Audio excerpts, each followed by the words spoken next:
इस प्रकार हमने सर्वेक्षण किया, ठीक है। सर्वेक्षण में हमने कितने बिंदु लिए हैं?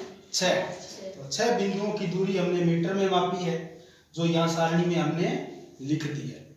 अब हमें एक मानचित्र का निर्माण करना है मापी गई दूरियों के आधार पर। तो सबसे पहले इसमें होता है एक पैमाना, जिसे हम क्या कहते हैं? R F. आर का मतलब होता है रिप्रेजेंटेटिव और एफ का मतलब होता है फ्रैक्शन, यानी हिंदी में कहते हैं प्रदर्शक भिन्न। तो मापक होता है, तो 1:100 लिया है हमने। इसको हम अलग अलग माप भी ले सकते हैं, 1:150 भी ले सकते हैं, 1:50 भी ले सकते हैं। तो सबसे पहले हमें आधार रेखा का निर्माण करना होगा। इसके लिए इस सूत्र का उपयोग हम कर सकते हैं, बहुत सरल है, बुक में कई बार नहीं मिलता है इस प्रकार का सूत्र। देखो, कुल कड़ियों की संख्या, तो कुल कड़ियों की संख्या कितनी है? 100। जरीब में कुल कड़ियों की संख्या कितनी थी? 100।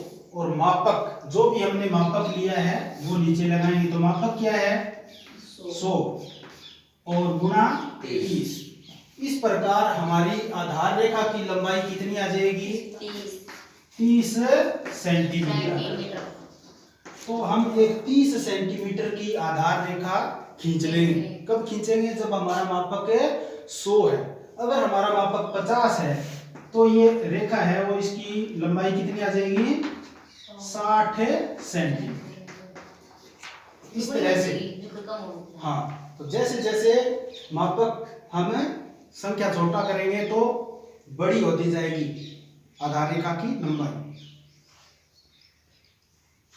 अब हम लक्ष्य से कड़ियों की दूरी ज्ञात करेंगे। जैसे कि हमारा पहला जो लक्ष्य था वो 20 नंबर कड़ी पर था, और लक्ष्य है पोल, तो सर्वेक्षण पोल है वो 20 नंबर कड़ी पर था। तो हम कैसे ज्ञात करेंगे कि हम मानचित्र में कहां पर इसको दर्शाएं? तो कड़ी की संख्या क्या है हमारी? 20। ये देखो सूत्र यहाँ पर है, कड़ी की संख्या बटा मापक गुना 30। और मापक कितना है? 100 और गुना में 30। तो ये आ जाएगी हमारी जो 20 नंबर कड़ी है उसकी दूरी। तो क्या हो जाएगा ये? 2 तिया 6। कितने सेंटीमीटर? 6 सेंटीमीटर। 6 सेंटीमीटर पर हम एक निशान लगा देंगे और वो कड़ी संख्या कितनी हो जाएगी हमारी? 20।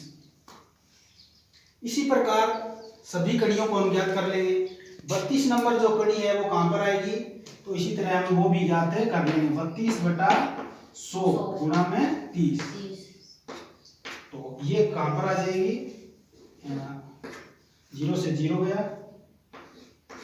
और 96, 9.6 सेंटीमीटर।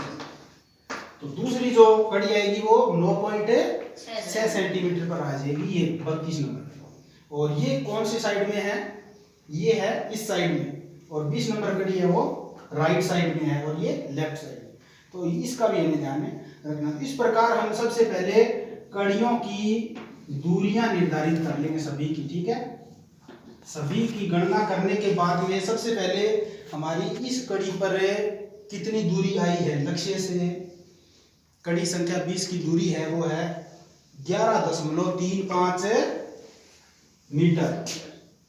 तो धरातल पर दूरी कितनी है? 11.35 मीटर। अब इसका सूत्र ये होगा कि धरातल पर दूरी बटा मापक गुणा में 100। तो धरातल पर दूरी कितनी है?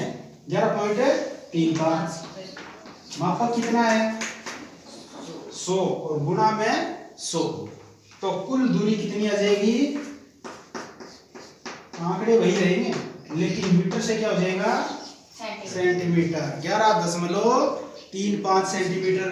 तो हम 11.35 सेंटीमीटर की एक रेखा यहाँ पर खींच देंगे, ठीक है। और ये हमारा हो जाएगा पहला बिंदु, और यहाँ पर इस तरह से हम संकेत बना दें।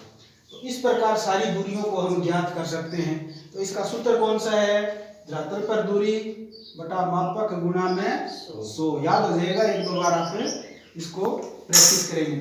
और फिर हमें एक इंडेक्स बनानी है जो इस साइड में बढ़ेगी, और इंडेक्स में हमें सीरियल नंबर जितने भी हमारे ऑब्जेक्ट हैं 1 2 3 4 5 और 6, फिर उनके नाम लिखने, जैसे पोल है, कोई पेड़ है, और फिर हमें उसका एक संकेत बनाना है, पोल का, पेड़ का। फिर दूरी लिखनी है, तो दूरियां मीटर में भी लिख सकते हैं और सेंटीमीटर में। तो सेंटीमीटर में लिखे तो हमें लिखना है कि ये दूरी मानचित्र पर है, ठीक है। उसके बाद में एक बनाना है हमको पैमाना, जिसको क्या कहते हैं, आर का जो पैमाना है, मापक है, उसका निर्माण कैसे करते हैं वो हम एक दिन और कभी सीखेंगे, ठीक है। तो इस प्रकार से एक मापक यहाँ पर बनेगा, और इस प्रकार कुल मिलाकर के हमारा पूरा सर्वेक्षण है वो तैयार हो जाएगा। तो इसमें महत्वपूर्ण चीजें कौन सी है, इसमें एक हेडिंग है, नाम, जरी पिता, सर्वेक्षण, फिर हमने किस स्थान पर किया है वो भी हमें यहाँ पर